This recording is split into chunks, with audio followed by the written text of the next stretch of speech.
এটা আবার কি বানালাম, কখন কি মাথায় খেলে। আসসালামু আলাইকুম, সবাই কেমন আছেন? আজকে একদমই নতুন স্টাইলের একদমই নতুন একটা হচ্ছে মুড়ি মাখানো করব। মানে আমরা সাধারণত যে চানাচুর মুড়ি মাখায় থাকি সেটা একটু ভিন্ন রকমভাবে মাখাবো।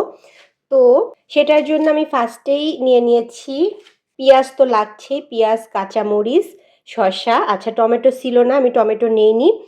আচ্ছা, দেখাই যে এখানে হচ্ছে আদা কুচি নিয়ে নিয়েছি, আর এখানে এই যে লেবুর খোসা নিয়ে নিয়েছি, সরি হাত দিয়ে উঠছেই না এই যে লেবুর খোসা নিয়ে নিয়েছি, একদমই অল্প পরিমাণে মাখাবো সেই জন্য অল্প অল্প করে সব ইনগ্রেডিয়েন্টসগুলো নিয়ে নিয়েছি।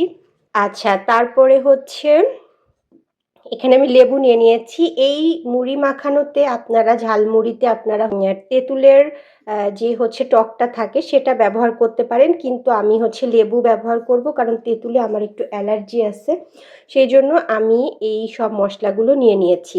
আচ্ছা, এখানে বলা হয়নি, এখানে আমি গোলমরিচ নিয়েছি, বিট লবণ নিয়েছি, আর এটা হচ্ছে ভাজা জিরা গুঁড়া নিয়েছি।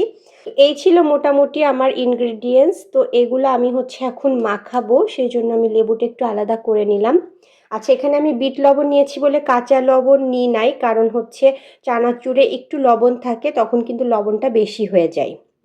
তো এটা আমি মাখানো স্টার্ট করি। আর আমি এই স্টিলের পাত্রে মাখাচ্ছি, কারণ এখানে আমার মাখানো সুবিধা হয়। তো প্লিজ কেউ হচ্ছে বলবেন না যে কেন স্টিলের পাত্র ব্যবহার করছেন, আমাদের কিন্তু স্টিলের পাত্রেই খাওয়া উচিত, ঠিক আছে? আচ্ছা, পেঁয়াজটা আর আদাটা আমি খুব ভালোভাবে সব মশলাগুলো দিয়ে মাখায় নিচ্ছি। এবার কাঁচামরিচটাও একটু মাখায় নিব। আসলে এই মাখানোর উপরেই কিন্তু মানে ঝালমুড়ি টেস্টটা আসে, ঠিক আছে? এবার আমি শসাটাও একটু মাখায় নিব। আচ্ছা, এরপরে দিয়ে দিব একটু সরিষার তেল। আমি অল্প করেই দিই, মাখানোর পরে যদি লাগে তারপরে আবার দিব। এর মধ্যে একটু টমেটো দিতে পারলে আরো ভালো লাগতো, টমেটো, ধনিয়া পাতা।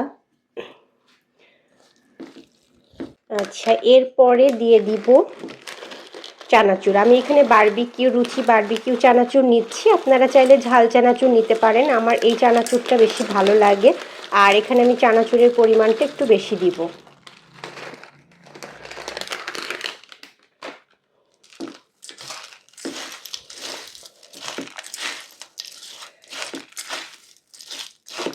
জাস্ট শব্দটা দেখেন কি সুন্দর লাগছে, তাই না? সাউন্ডটা আসছে।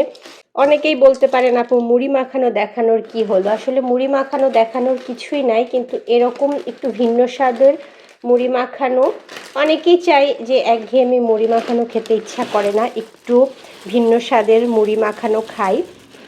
আর আমিও সেই ভিন্ন স্বাদের মুড়ি মাখাচ্ছি, এবং মুড়ির পরিমাণটা কিন্তু আমি অল্প দিয়েছি, একটু খেয়াল করে দেখবেন। আমি আসলে এইভাবেই খাই, মানে চানাচুরের পরিমাণটা বেশি দিই আর মুড়ির পরিমাণটা কম দিই। আচ্ছা, আমার মনে হয় যে তেল আর লাগবে না। আর যারা হচ্ছে ঝালমুড়িওয়ালা মামারা যে মুড়িগুলা মাখায়, তাদের মুড়ি মাখানো কিন্তু অনেক রকম স্পেশাল মশলা থাকে, যার কারণে ওনাদেরটা আরও টেস্ট লাগে। তো ওই মশলাগুলো তো আপাতত এখন আমার কাছে নাই, তাই আমি এইগুলা দিয়েই মাখাচ্ছি, এভাবেও কিন্তু অনেক মজা লাগে। ব্যাস, এই তো আমার মুড়ি মাখানো হয়ে গেল। এইবার এর মানে আমি যে বললাম যে ভিন্ন স্বাদটা বলার কারণ আমি আপনাদের দেখাচ্ছি। ভিন্ন স্বাদটা বলার কারণ, এখানে আমি এই যে দেখতে পাচ্ছেন চিকেন পপকর্ন নিয়েছি আর ডিম নিয়েছি, ঠিক আছে? চিকেন পপকর্নটা আপনারা চাইলে এমনি যেই চিকেনটা থাকে, আমি এখানে হচ্ছে কাজী ফার্মের চিকেন পপকর্নটা নিয়েছি, কারণ ওটা বাসায় সবসময় রেডি থাকে, যখন তখন এটে সেটে করে খেয়ে নিই। আর যদি আপনারা চান বাসায় আলাদাভাবে চিকেন পপকর্ন করে নেবেন, বা চিকেনটাকে ছোট ছোট পিস করে ভেজে নেবেন, সেটাও কিন্তু অনেক ভালো লাগবে। আর এই যে বিশেষত্ব হচ্ছে এই যে ডিমটা, ঠিক আছে? ডিমটা একটু কুচি কুচি করে কেটে আমি দিয়ে দিচ্ছি।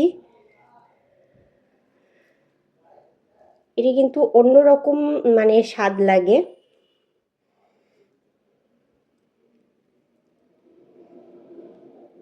ঠিক আছে, এই যে এই। আর এর উপরে এইবার হচ্ছে আপনি কিছু চিকেন পপকর্ন দিতে পারেন, চাইলে এইভাবে একটু কুচি করেও দিতে পারেন, বাট এটা মানে ভালো লাগে মুখে। আর আপনারা চাইলে এটা একবারে মুড়ির সাথে মিক্সডও করতে পারেন, বাট এভাবে সার্ভ করলে দেখতেও ভালো লাগে, খেতেও ভালো লাগে। যার মতো মানে সার্ভ করার সময় যার মতো সে সার্ভ করে নিতে পারবে। তো এই ছিল আমার ঝালমুড়ি মাখানো। যদিও আমি যখনই কোনো রেসিপি বা কোনো কিছু দেখাতে আসি, কিছু না কিছু কমতি থাকেই, যেমন আজকে টমেটো আর ধনিয়া পাতা নাই। ঠিক আছে, আসলে এই জিনিসগুলা বাসাতে থাকলে আরও বেশি ভালো লাগতো। তো এই ছিল মুড়ি মাখানো, আর এই রেসিপিটা কেমন লাগলো অবশ্যই সবাই কমেন্ট বক্সে জানাবেন, ঠিক আছে? আর অবশ্যই বাসায় একদিন ট্রাই করে দেখবেন, খেতে কিন্তু ভীষণ মজা লাগে।